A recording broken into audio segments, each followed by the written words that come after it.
All right. Thank you to everyone joining us today and our panelists. I'm going to introduce you guys in a few seconds here, but wanted to welcome everybody joining the live stream. We're streaming in a number of different places, including in the Launchpad community in Newark, New Jersey. So welcome to everyone who's joining us today. As many of you know, in November, New Jersey residents approved public question number 1, essentially deeming recreational cannabis legal for adults 21 years and older, coming up very soon, beginning January 1st. So we're fortunate today to have a great group of industry experts to help us discuss with the Launchpad community this new legislation and explore how New Jersey can ensure people of color, those with marijuana offenses prior to legalization, can be afforded an opportunity to participate meaningfully in what will surely be a booming industry for the state. So let me welcome in our panelists here. We are pleased to have joining today Almez Adegbola, a cannabis chef specializing in neo-soul food pop-ups and baked goods since 2015. Her company, Brown Box Kitchen, gained so much notoriety that she officially opened Brown Box, a CBD store in Orange, New Jersey, with her partner, Ty Griffith, in late 2019. I'm going to add Ted to the stream here. Welcome, Ted. I'm introducing our panel here. Hey, Chris, our panel as well as Ted Chung, co-founder of with my connection. I'm going to enter back in. You want to come back in? Okay. I'll get to Ted when he comes back. Also on our panel is Louis Koski, COO of Metric, the leading solution for cannabis governance. Before joining Metric in 2019, Louis ran his own consulting firm where he helped government agencies develop cannabis policies. And prior to that, he served as the director of the Colorado Marijuana Enforcement Division, helping to build the first U.S. state agency to develop and implement medical and adult use cannabis regulations. And we'll introduce Ted when he comes back in, but let me welcome the two of you first. Almaz, since you are our New Jersey panelist and already sort of in the industry, why don't I give you the floor first and sort of give us a sense of what this means for you as an entrepreneur in this emerging industry, and where you think this is headed for New Jersey. Well, for me as an entrepreneur, I think it's a big opportunity. I tried to, our company Brown Box tried to position itself ahead of time so that we would be able to have some type of headway with the legalization that's happening. A big part of New Jersey, what New Jersey requires for applicants is experience. So one of the reasons why we opened the CBD store was to kind of get that experience going in the cannabis business, and hopefully with the micro licenses be able to kind of seamlessly transition into selling recreational cannabis. For New Jersey, I think it's an awesome opportunity. You'll see more people moving here. You'll see more tourism, which I think is great for the state. I think for a long time, we've been kind of like, running right behind New York with a lot of different things. And I think this finally gives us an opportunity to kind of step ahead in the industry. That's great. And let me introduce Ted, and I want to come back to one of the comments you made. Ted, welcome. Ted is the co-founder of Mary Jane, the mainstream cannabis media platform, and notably the brain trust behind the Emmy Award-winning show Martha and Snoop's Potluck Dinner Party on VH1. Ted is also the co-founder of Casa Verde Capital, a leading cannabis VC firm and a longtime business partner in content technology and cannabis ventures with Snoop Dogg. Welcome, Ted. And longtime friend to Chris Schultz. How are you? That's right. Well, I was actually going to tell a little bit of that story. One of our, not our first meeting, but one of our meetings where we were sort of hanging out, and understanding your motivation, it helped sort of formulate the goal of this panel, because you've been in the cannabis industry for a long time, and this was several years ago before the wave of legalization was sweeping across the country. And you said one of the most important things to you on a very personal level in terms of what you're hoping to accomplish in the industry is make sure that the industry is inclusive of people of color, of people who have been in the industry prior to it being legal, and so they were operating illegally, and making sure that doesn't necessarily exclude them from participating in this industry. Long story short, you're hopeful that the cannabis industry, like many high growth startup industries, isn't just Stanford MBA grads that benefit from it, but it's inclusive and equitable for the communities across the country. Yeah, no, definitely. I mean, I think that when we were probably talking about that, even if it was, 7 years ago, right? That why it was, I thought, important to get ahead of the 8 ball is because there is an opportunity with the runway to federal legalization, with kind of the fragmented nature of territorial ownership, that really should allow for greater adoption of inclusivity and diversity, and entrepreneurs that are looking for a window in, because at the very least at that time, the starting line was sort of the same for entrepreneurs on the ground and private equity, right?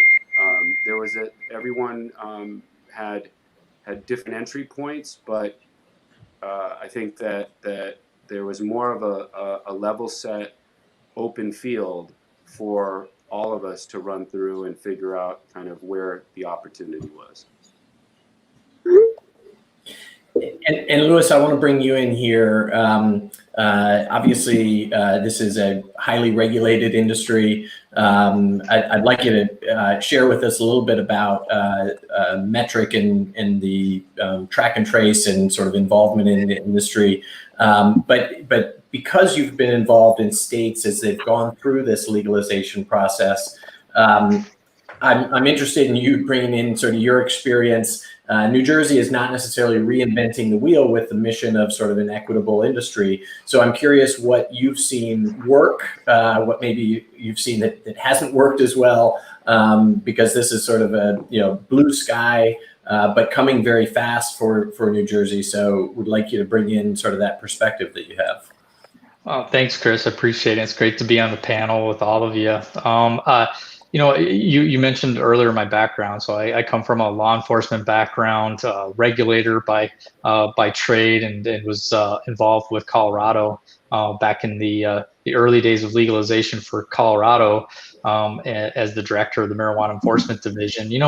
And at the time, I think our perspective was a little different than what Ted was describing 7 years ago, in that we were really focused on, as an early adopting state, kind of making sure that the illicit market that existed wasn't participating in the industry, right? So that was kind of our focus at the time, and I don't think back then we understood as well as we do now how important it is to have regulations that create opportunities for different sizes of businesses, and that you can do that and still have a robust regulated framework. And I think now, looking back and at what's happened, those early adopting states served the purpose of really creating a strong baseline by which other agencies and states can move forward, and it's given the opportunity to really start to focus on creating opportunities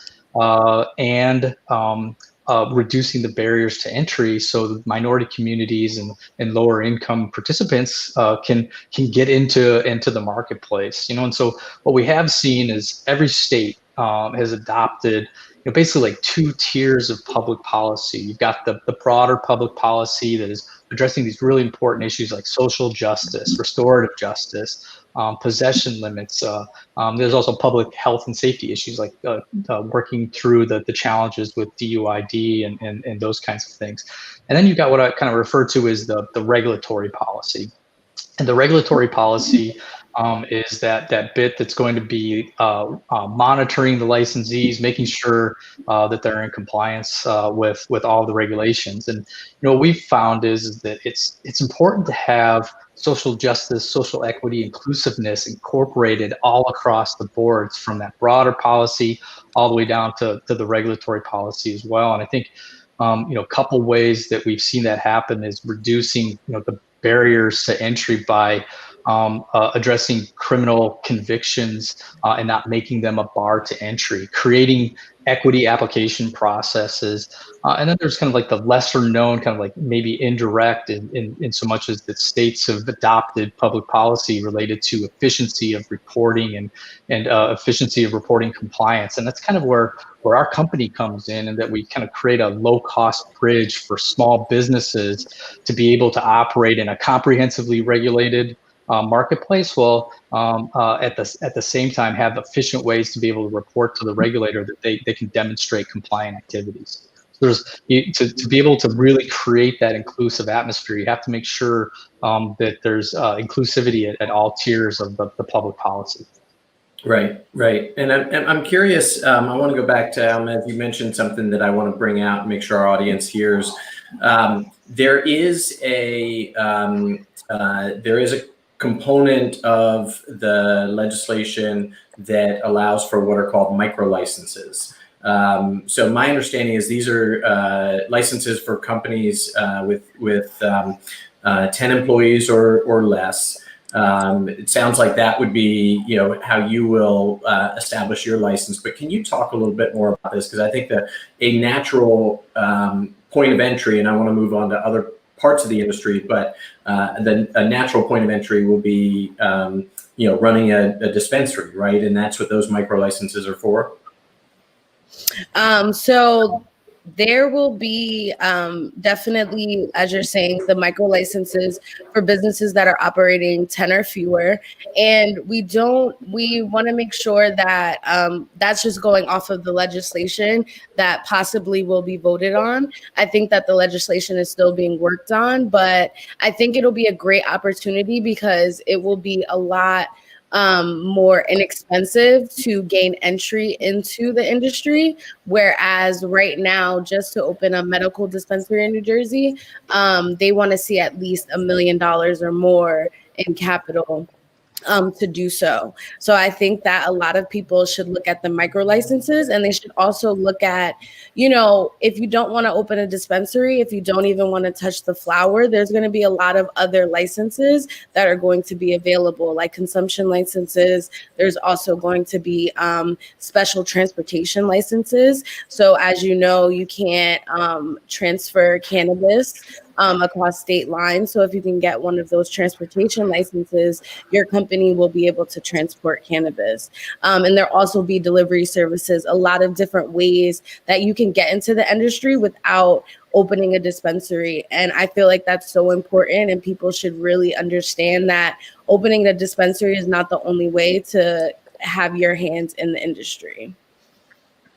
What do you think that the most is sort of the most interesting path? Having $1 million of capital, right, is none of us have it really. for at least for people of color, especially. Right. Yeah. If you don't have a capital backer, so what do you think?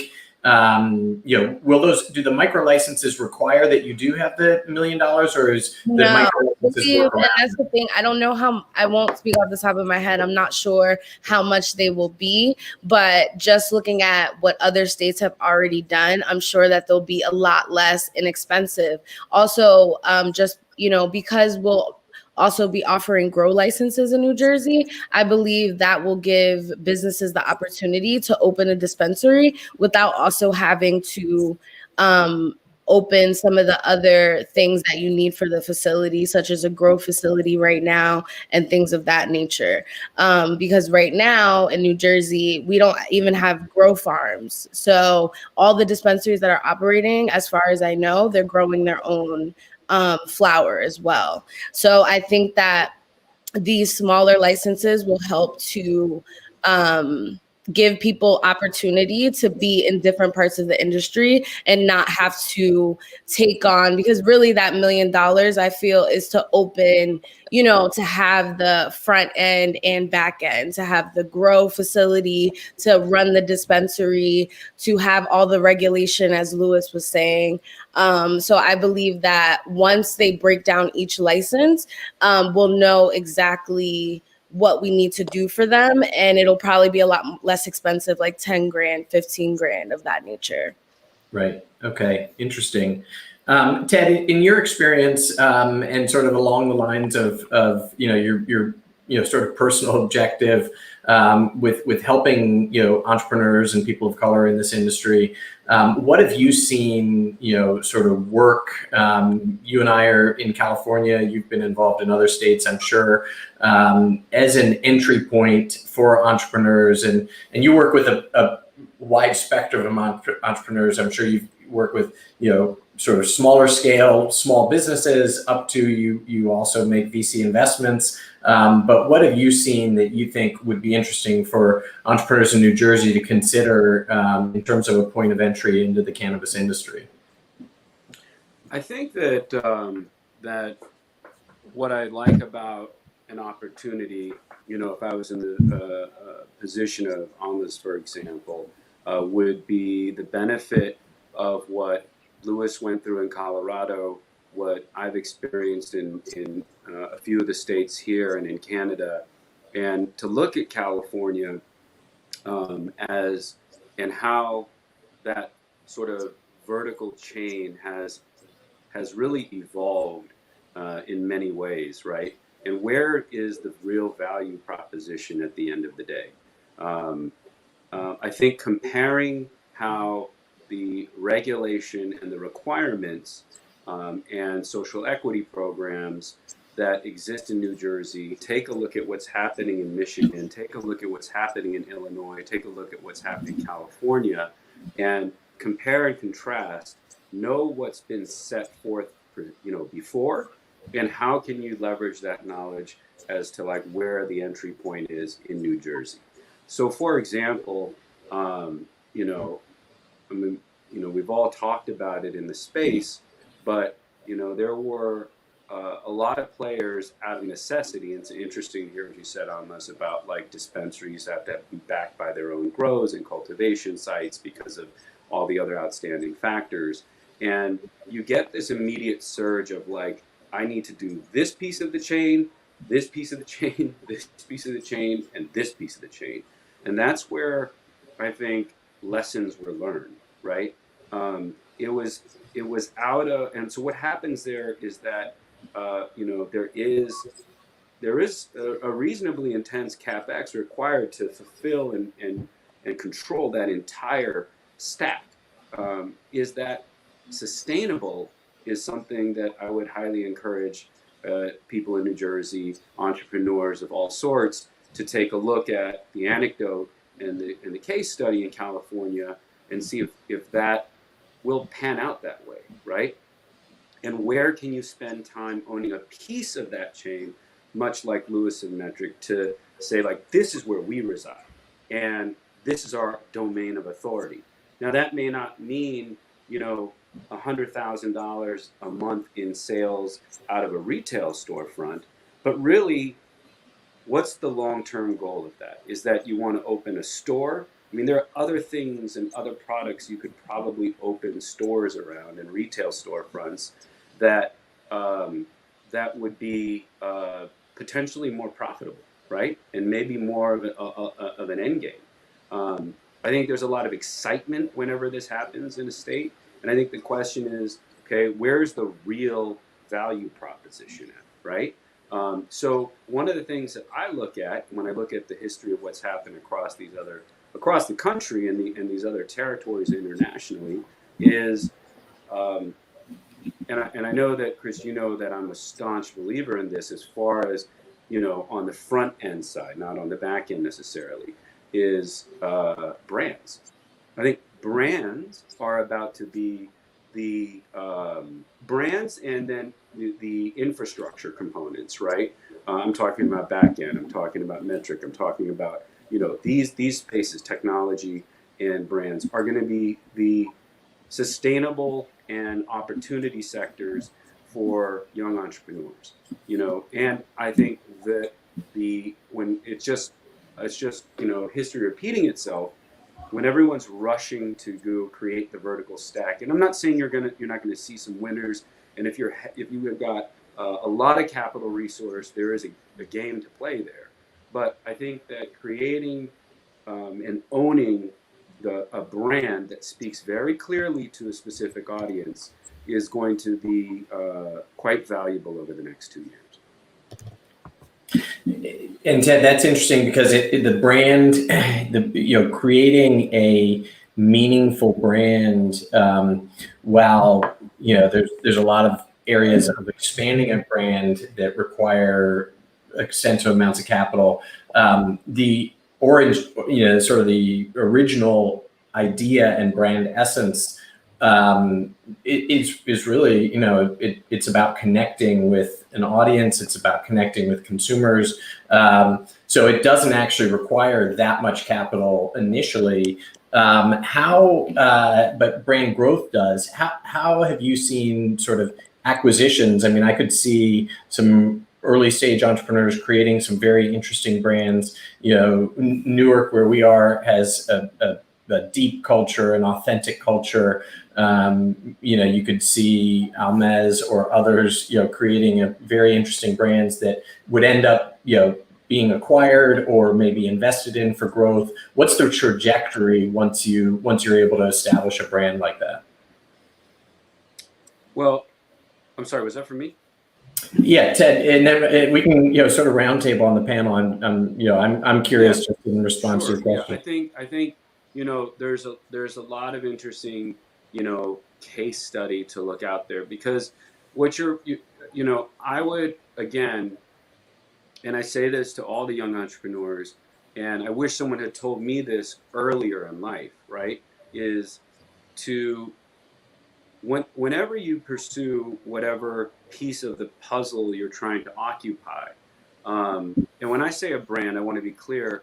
I could be talking about a brand that has products, but that brand, once you have the community, could also be a brand that's applicable to branding a storefront that someone else has a license for, right? So it's all about, I'm just talking about making sure you have a brand that captures a captive community and a captive consumer, right?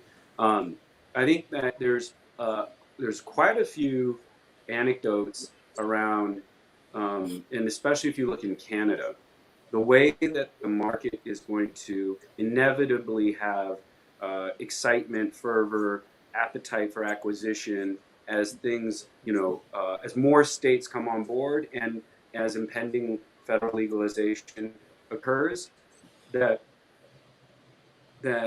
if you have some sort of momentum and the right narrative, that, and I say the next 2-3 years, there will be particularly sized companies that are going to be looking at how they can prepare to enter and ensure they have regional authority over the consumer. And the only way, or I should say the fastest way they can do that, is by purchasing brands that have a loyal audience. Right. So that proverbial sort of green rush, the federal legalization is an important gating issue for some of the larger players, like, let's say, consumer brands, Coke and Pepsi, I don't know, Morris, Kraft, others. Who knows? They may be placing bets now, but they'll sort of enter soon. And particularly on federal regulation. We got some questions coming in from the audience that I'm going to put up. But Ted, I heard I don't know if it was a prediction or just sort of a notion. I'm curious if other panelists, federal legalization. Did you say 2 or 3 years? Do you think it's coming? Do I think it's coming in 2 to 3 years? Yeah. Or do you have a timeline, a prediction, any thoughts? I guess I'd just say, I think all of us are on this call because we all know in our gut it's going to happen, right? I think, 2 to 3 years is probably a hopeful scenario. But there's so many elements that even a crystal ball couldn't tell you exactly how this is going to play out, right? I think what everyone needs to keep in mind is that this is the time to build brands, build assets, build technology. Take your piece and stake now. If you are an entrepreneur from any background, you should look at taking advantage of this moment, because this level of arbitrage, and in some ironic way, Chris, the longer it takes is the longer runway we have as state by state comes on board to kind of accelerate our value propositions, if that makes sense, right?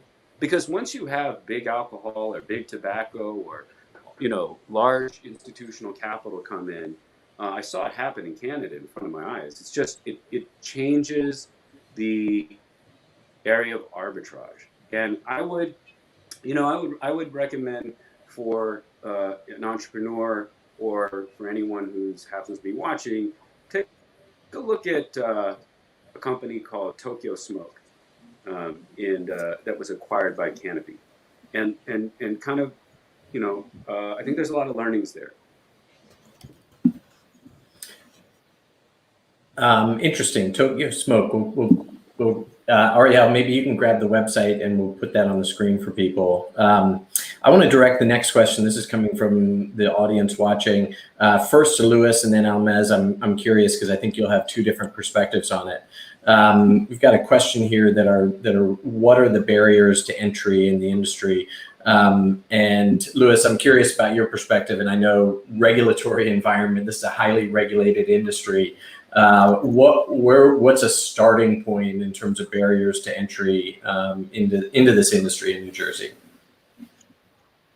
Yeah, so a lot of them, there's a lot of just natural barriers to entry getting into the industry. For one, especially kind of in the spot where New Jersey is now, you're looking at on-ramping an adult use marketplace, early next year throughout 2022, and so the public policy around this is going to continue to be really dynamic. A lot of times the licensing processes themselves can take a while to work through. I know in that initial round of applications that we had in Colorado when I was still working for government, took about 3 or 4 years off my life trying to get through that just the big, huge onslaught of applications that were coming in. And so that can create some barriers to entry. I think Almaz's point earlier too, just about the cost, especially if you're in a vertically integrated market, and if that's a requirement, that creates a real significant barrier to entry. And so, one thing that we do is we encourage people to look at, and I think this is kind of to Ted and Almaz's point earlier about looking at all of the potential opportunities that are out there in a marketplace, and trying to find that area that kind of matches your aptitudes along with the opportunity that exists, whether that's within a licensed business.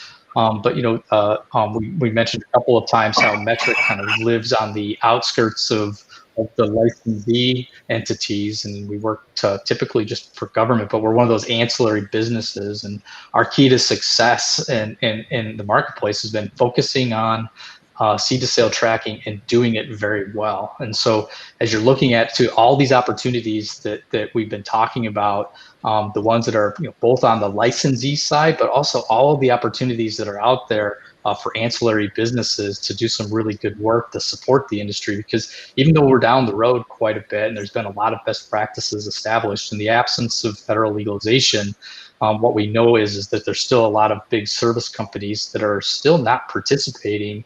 And so it creates opportunities for small businesses to provide accounting and legal services. There's companies that form that do trimming operations. There's just a countless number of opportunities out there for small businesses to be included in the industry that may have some benefits of less regulatory scrutiny in some cases, and a lot less startup capital to get off the ground. Interesting. Almaz, what about from your perspective? What do you see as barriers to entry? This might just be for yourself. I know it was interesting to hear experience. You mentioned that key factor, and that's why you've started the CBD dispensary to gain experience in the industry. What are some other barriers to entry that you see from your perspective? I would say a big one, we've touched on it a little bit, but social justice. There are a lot of people who, just coming from my community and what I see for particularly people of color is any pre-existing offenses, making sure that New Jersey, I'm hopeful that they will have some type of inclusivity for those who may have like nonviolent offenses previously.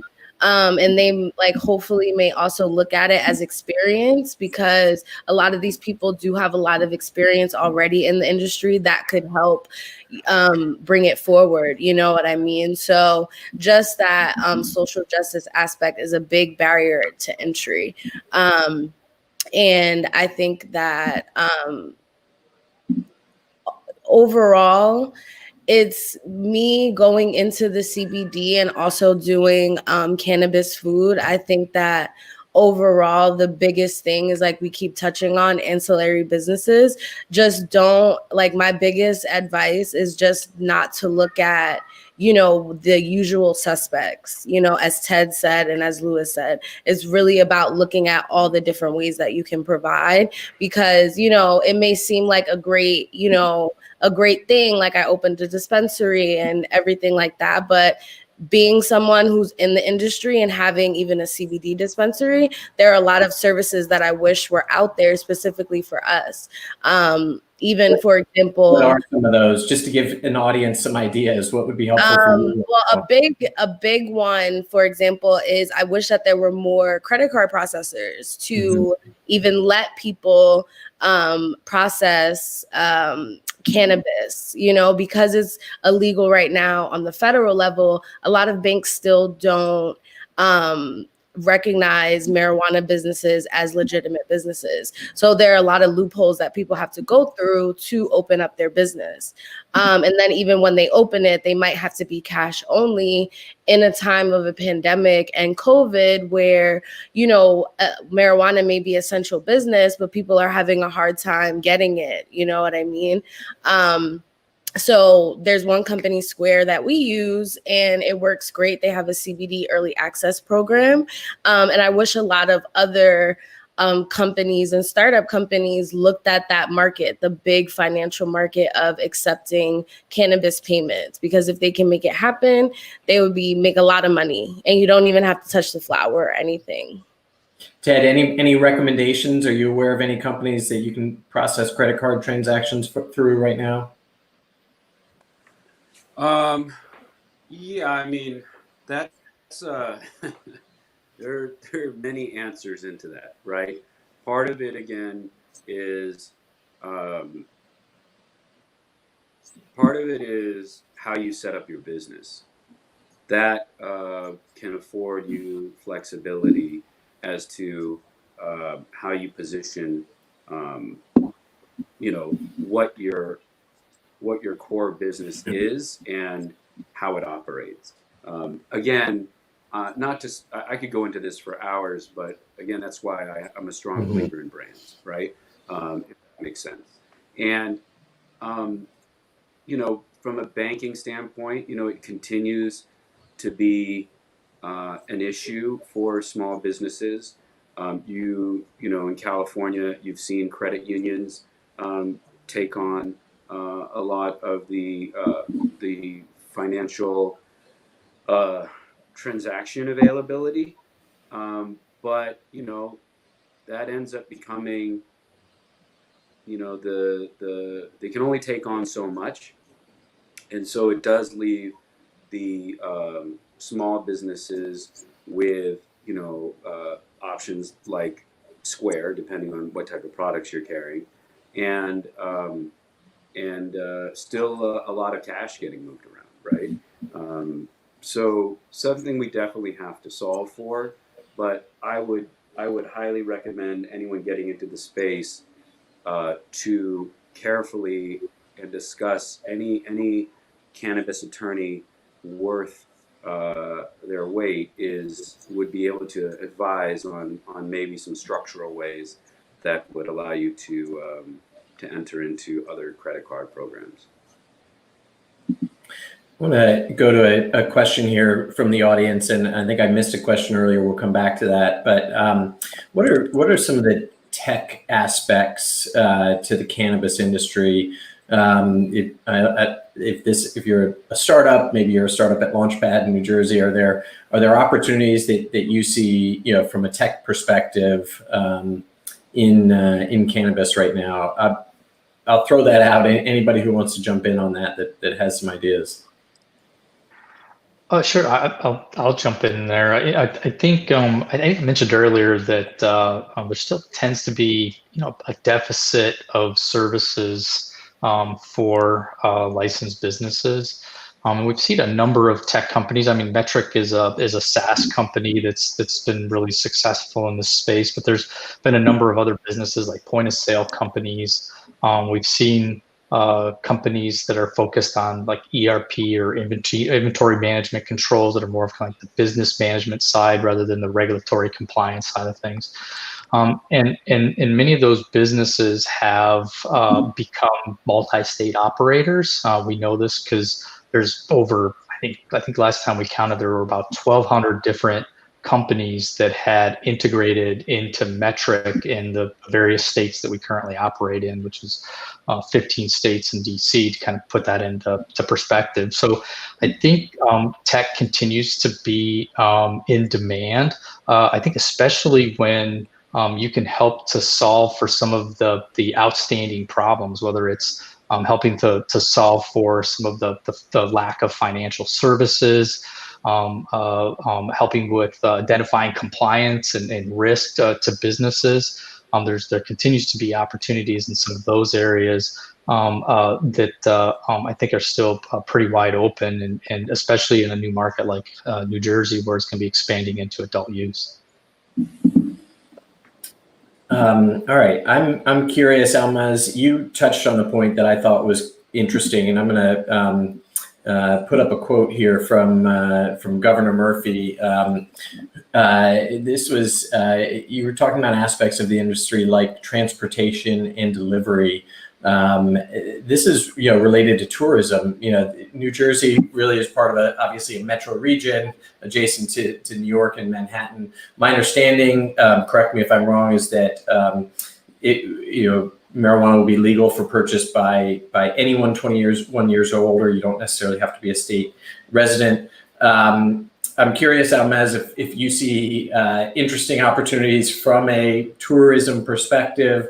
Ted, I don't know if you have any experience, but Las Vegas is, Nevada is another, state, Lewis in Colorado, with legalization a few years ago, that I know yielded a lot of tourism. But starting with you, Almaz, what do you see just in your sort of crystal ball for the connectivity between New Jersey and sort of the regions around from a tourism perspective? From your perspective? I mean, I believe that there's going to be a lot of tourism. If not tourism, just a lot of people coming simply to purchase marijuana from surrounding states. And I just see that from, because of surrounding states that have legalized, such as Massachusetts, which is only 3 hours away, and DC. I know a lot of people that go back and forth to purchase their marijuana.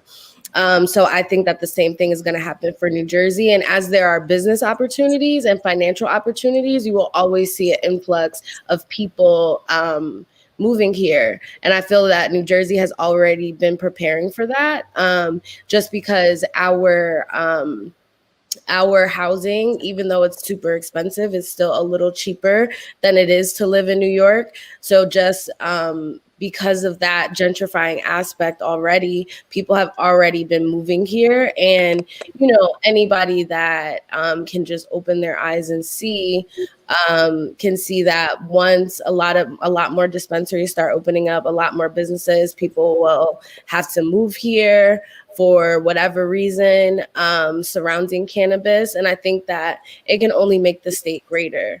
I think that it was a very good opportunity for us to legalize, because even though we have a little bit of tourism, as I said early in the conversation, New Jersey has always been just a little bit behind New York in some way. You know, just culturally, New Jersey is a smaller state. It's a little slower than New York. So I think that it just gives us, you know, a great opportunity for people while they're here to not only see that it's a beautiful state as well. And there are some opportunities. I think these are sort of regulations that are being defined now. I don't know if they are, so I don't want to speak out of turn, and anybody can correct me. But there are some consumption, some like on-premise consumption possibilities that may result as a part of this as well. You mentioned transportation, so just from that entrepreneurial aspect. There are going to be other areas of opportunity. Yes, definitely. I do believe that, like I said, the legislation is not completely set as far as I know yet. They're still just trying to work out a couple kinks, but I do believe that it was written for consumption licenses, which means that you would be able to consume the product within a certain square footage, and you would be able to open a space where people can essentially smoke weed inside. And I think that alone will create tourism. You know, it'll be hopefully kind of like a nice place that you can go. And we already see it in California. And we even see California playing with the idea of places where you can not only consume but also eat, and that's another big just cannabis cuisine in general. I think that it would be very crucial for New Jersey to be ahead of that as well, because it would just bring a whole nother dimension to the licenses already.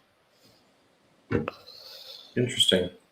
Ted, Lewis, other aspects, from or predictions or words of caution. Governor Murphy obviously is anticipating tourism. He's also, I think, anytime an economic opportunity, you want the tourism, but you also want people to move there and live there. Where do you guys see that going with New Jersey as from a regional perspective? Well, I think that that it's interesting because maybe we could speak towards Lewis and I's common experience in Colorado, but again, just taking notes from what I thought was really interesting was in the beginning of Colorado's transition to adult usage. I think I read an article that said that the year after that. There was like a double the increase in growth in pizza delivery locations and sales. And I think that's just an indicator of how, for New Jersey's, the sort of ancillary effect of legalization can, whether that was from more tourists or whether that was from residents of the state, there are additional benefits to surrounding businesses that aren't in the cannabis industry. A lot of them, local entrepreneurs, and there's a way for local entrepreneurs to take advantage of that and adopting perhaps a marketing relationship with dispensaries because I saw that happen a lot in the early days, where people can help point business to each other, right? Mhm. And all of that sort of community of commerce is really important. The other thing that I saw in the early days of Colorado, I don't know if you recall this, Lewis, is how there would be these tour buses from Texas and all the colleges in Texas. Hmm. And essentially they would round up a bunch of, college students that were of age, bring them across to Colorado and have like a fun tour where you get to stop at a dispensary and then you might see, stop at a particular area of interest for tourists in Colorado, have a great meal, and then go back, right? So that in itself you don't need a license for that business, right? I mean, you might need a bus driver's license or something, but it doesn't require a cannabis related license. So there's a lot of opportunities around the space as it relates to tourism. And we all know that, given how the shape of Atlantic City as sort of a spotlight has been, like there is a need for revitalization. And, I don't think this could come at a better time. Yeah, Chris, Almaz was right on the money. Tourism is going to be material, and Ted's also right in so much as that there's going to be ancillary businesses that form around that concept. And I mean, to kind of maybe just throw a few numbers at it. Colorado, which Ted was talking about, they figured that 9% of total consumption in the state of Colorado is attributable to tourism. I think that's the most recent report that came out. An interesting thing, though, about what's happening right now with respect to tourism is it's down across the states, and it's down in really big numbers. We were looking at this just this week, noticing that some states are reporting reductions of as much as like 65 or 75% of destination type tourism coming into the state is down largely because of, not exclusively because of COVID-19. So I think like in the next 6 months to a year, well, tourism's certainly going to bounce back and it's going to be material. There could be some disruptions in terms of how that actually kind of gets momentum again. I don't know that we're ever going to see a day where someone comes up and who's official enough and that we believe enough that says it's all clear, it's safe to go on vacation again.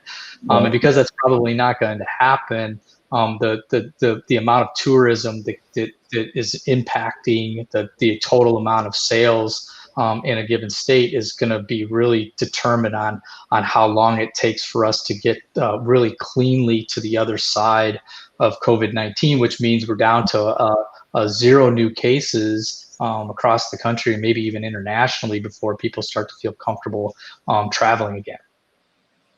Got it. Okay.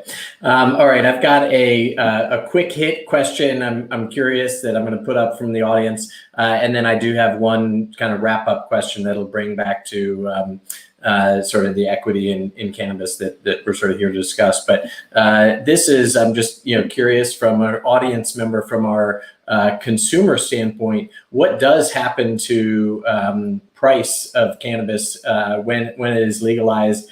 From a obviously pre-legalization of black market economy to a regulated economy, what tends to happen to price in these markets?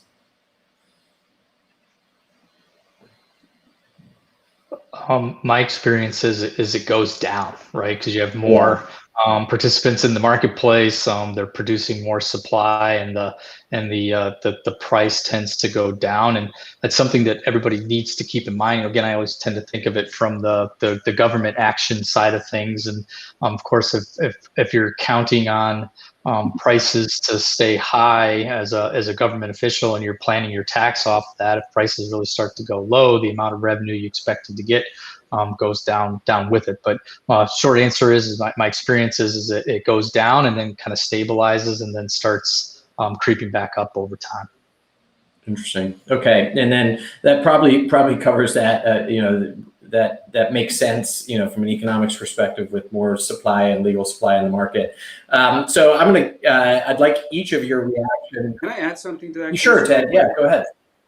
because I think what Louis said, I just don't want anyone to miss that, because the people of New Jersey have this power in their hands to talk to their representatives and ideally protect the cannabis businesses and entrepreneurs and startups from this. See, this is about the illegal market pricing versus the legal market pricing in many ways, right? And so in California, our issue is that because it's not completely flushed out, nor I think thought through, and maybe that's because, and maybe time will correct that, right? And the data that's been collected, but it's an issue when you get to municipal level taxing, to state taxing across every piece of the sales chain. Mm-hmm. And the end product ends up, because to your point, the government's trying to collect as much taxes as possible. That's why the people in every municipality have some amount of influence here too. Then that just affects the end consumer. And if pricing goes up on the store because people need to retain margins as business owners, then you'll see a lot of fluctuation back into the illegal market because pricing has gone up per pound so much, right? So right. It's actually started to create an environment where it's hard for some businesses to survive without feeding into that illegal market out the back door, right? So I think we have to be very conscious and learn from history and make sure that New Jersey protects its business owners and allows them to operate as unencumbered by unnecessary high taxes and taxes all along the chain, because then everyone loses. And that disparity with the taxation leads, like you said, back into a gray market or a market. And Akeem, sort of added to his comment here. He the comment about margins and inventory. You don't want to depress. Margins are key to any business, and as the price goes down, it does have margin compression. Okay, I want to come back to on this topic. Come back to sort of the social equity discussion here. I'm going to put up a comment by Governor Murphy. Actually, this isn't a comment. This is just the fact of the legislation. 70% of the sales tax revenue, as well as the grower tax, will be committed to aiding communities and individuals disproportionately affected by the war on drugs. It's not on the screen, but these programs include mentoring, legal aid, and healthcare. What are 70% of the tax being committed? Different states have done this differently. It's gone into education. It's funded, budget deficits. This is a big commitment by the state of New Jersey, going in a direction that really is about equity and in this industry. So, what are some of the things from your standpoint you would recommend or like to see the state direct these into? Louis and Ted, and then Almaz, I'm going to give you the final word on this. I think I don't know that I can speak to the 70% and whether or not that's the right number or not, but I think the methodology could be really effective, because if I'm interpreting that correctly, it's transferring taxes that are collected to the neighborhoods that need it the most. And I don't, and a lot of times I think when we're talking about cannabis and social equity, we're oftentimes talking about ensuring that there's opportunities for minority communities to participate within the industry, which is correct, right? We should be thinking about that, but there's also some opportunities to also help those communities in broader ways. So it's not maybe safe to assume that participation in the cannabis industry is the only place that we can help with minorities communities participation. There might be other things that could be used to help economic development within those neighborhoods outside of cannabis itself. So cannabis could, in of itself, be a way of helping to improve the lives of people that live in some of the poorer neighborhoods. And in Colorado, you can give me the answer to where most of the tax has been directed, but what has been the result of sort of the tax revenue in Colorado? So I think there's a portion of the excise tax that goes to a school reconstruction fund. It's not actually to education, but what we've seen over time is the amount of money that is, first of all, it's increasing every year, and so they're continuing to build and bring in more programs that can help with a number of different programs that can help with whether it's drug rehabilitation or education, housing. There's been a number of different things that they've been able to do to help those in need in Colorado. Great, Ted, your reaction to this direction of the tax revenue? Well, I think the headline and the quote is sounds good, but I think the question is, where is that money going, right? Mm-hmm. And does leadership really have a handle on where it's been most effective? For me, I think that as an industry is being created, why not actually translate that into job training for the industry, right? Like, I'm a product of going from the mailroom into the corporate suite.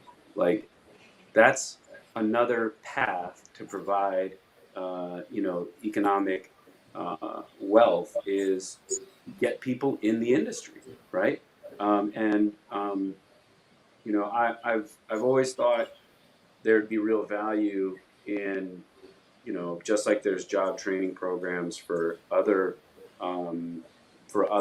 business sectors, like start these programs in the communities that need them, in underrepresented communities and communities of color, so that whether it's from cultivation to distribution to retail, people have an entry point in and an accreditation, right? I think that would be a valuable use of funds. Otherwise, I can't comment on what programs these are funding, and I don't know if they're to the benefit of the community. Thank you. Thanks, Ted. Almez, what's your reaction and your hope in terms of the sales tax revenue and maybe more broadly about the industry? Just to follow up to what Ted was saying, it always sounds good in the beginning when the government promises that certain revenue would go towards the industry. I definitely think that the greatest way that we can help is, as Ted was saying, getting into the actual industry. I think that is the most important thing. The most valuable thing is information. And what I often see a lot of times is that, they may give inclusivity, right? They may give us, a certain portion to applicants, to people of color applicants. They may, make it a little easier, but are they going to train and teach people how to fill out these applications and to actually start these businesses?